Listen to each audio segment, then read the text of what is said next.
So recently ये 40 series and 30 series को लेके लोगों में काफी कंफ्यूजन हो गया है कि किस तरफ अपना गाड़ी पार्क किया जाए। रीजन इज कि दोनों के परफॉर्मेंस में जो जनरेशनल गैप होना चाहिए था, जो लोग एक्सपेक्ट कर रहे थे, वो बिल्कुल भी नहीं मिल रहा है। थोड़ा बहुत गैप जरूर है। इसके लिए वैसे तो एनवीडिया ने भी कुछ टिप्पणी दी है एंड कुछ तो दिमाग के नसों में कूड़ा कोर्स सेट करने वाले इच्छाधारी टेक बाबाओं ने भी कुछ कहा है। सो आज हम उन सभी बातों को गौर करेंगे एंड लास्ट में फाइनल डिसीजन लेने की कोशिश करते हैं कि किन लोगों को क्या करना सही रहेगा। सो 40 सीरीज का लो परफॉर्मेंस का कुछ रीजंस में से पहला तो ये मैंने सुना है, वो भी अपने फेवरेट भाई जेरोटेक से ही, कि एनवीडिया के इस बार के 40 सीरीज के जीपीयू को 1 वोल्ट पे एनवीडिया ने ही फिक्स कर दिया है, जिससे वो और ज्यादा हायर क्लॉक स्पीड पे जा ही नहीं सकता। ये इसलिए किया गया ताकि चिप अपने आप को ही बर्बाद ना कर डाले। ये क्वेश्चन मैंने वैसे तो रेडिट में पूछा था एंड मेरी किस्मत की जेरोटेक ने ही खुद से रिप्लाई किया इस पे, और भी बहुत सारे कांटे भरे शब्द वहां पर यूज किए गए हैं जिसको मैं यहाँ नहीं एक्सप्लोर कर सकता।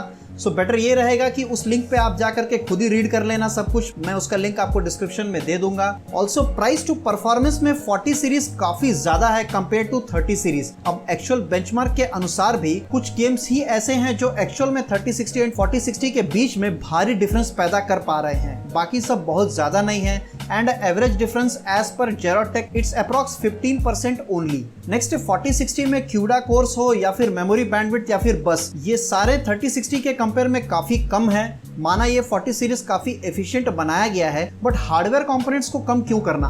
दूसरी बात, माना 4060 में ज्यादा वी रैम है, बट सैडली ये बात है कि वो पूरी 8 GB को भले तरीके से पुश नहीं कर पा रहा है। एंड ये सब रीजन जो हमने अभी डिस्कस किया है 40 सीरीज के कमजोर परफॉर्मेंस के पीछे, ये ऐसे रीजन है जिसको एनवीडिया ने ड्राइवर की मदद से और ना ही किसी सॉफ्टवेयर की मदद से उसको अपग्रेड कर सकता है। सो लास्ट में 40 सीरीज में सब कुछ सिमट करके आ जाता है बात फ्रेम जनरेशन पे।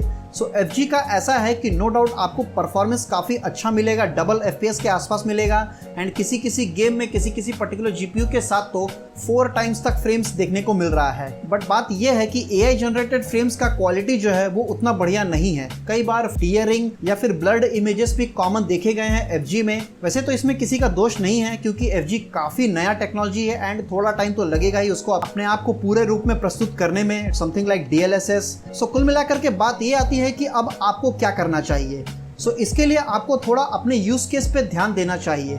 लाइक अगर आप FG युक्त गेम को ही खेलना चाहते हैं एंड वो गेम्स स्पेसिफिकली जो कि आपको 40 FPS ही दे पा रहे हैं मीडियम टू हाई सेटिंग्स के बाद एंड वो FG अनेबल्ड गेम्स हैं, तो मेरे हिसाब से आपको 40 सीरीज की तरफ जाना चाहिए। Like cyberpunk 2077, I believe future में कुछ तो अपग्रेड के साथ FG तो एटलीस्ट अपडेट हो ही जाएगा। Next point, 40 series also supports AV1 जो कि 8K type higher resolution streaming करने वालों के लिए काफी आशीर्वाद सा साबित हो सकता है एंड इसमें भी आपको परफॉर्मेंस काफी इंप्रूव्ड मिलेगा। सो वहां भी आप इसके बारे में सोच सकते हैं अगर स्पेसिफिकली आपका यही काम है तो। वैसे तो it's a very efficient GPU जिसका नमूना आप यहाँ देख सकते हैं कि it's giving approx same FPS, but power consumption में डिफरेंस आपको देखने को मिल रहा है कंपेयर टू 3060 एंड ये GPU इवन 40 वाट में भी थोड़ा परफॉर्म करेगा अनलाइक 3060 जिसको मिनिमम भी इससे ज्यादा चाहिए। सो बैटरी पे गेमिंग करने वालों के लिए ये थोड़ा बहुत अच्छा परफॉर्म कर सकता है कंपेयर टू 3060, बट ये काफी स्पेसिफिक यूजर ग्रुप के लिए हो सकता है। एंड लास्ट एंड सबसे इंपॉर्टेंट बात कि अगर आपको 4060 का लैपटॉप अप्रॉक्स 10,000 के आसपास मिल जाता है 3060 के कंपेयर में, तो आप उसको कंसिडर कर सकते हो।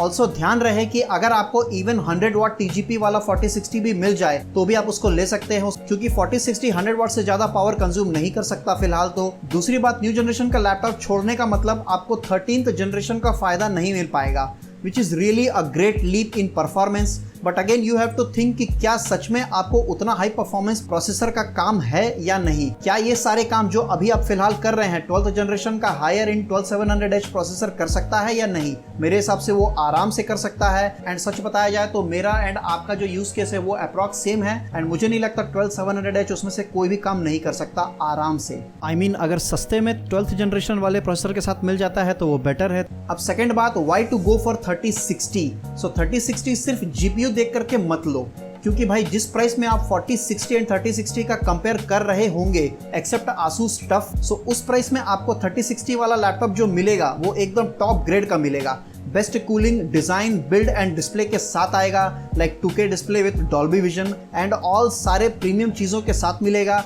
बट 4060 उस प्राइस में जो मिलेगा उसमें शायद कुछ प्रीमियम हो एंड शायद कुछ नॉर्मल तथ्यों के साथ मिले आपको लैपटॉप। सो आपको यहाँ डिसाइड करना होगा कि क्या आपके लिए सही है। लाइक FG ज़्यादा इंपॉर्टेंट है तो 4060 वाला टफ न्यू वेरिएंट ले सकते हो आप। बेस्ट क्लास डिस्प्ले चाहिए, long life and best cooling solution चाहिए तो लीजन ले सकते हैं आप 3060 ऑन सेल।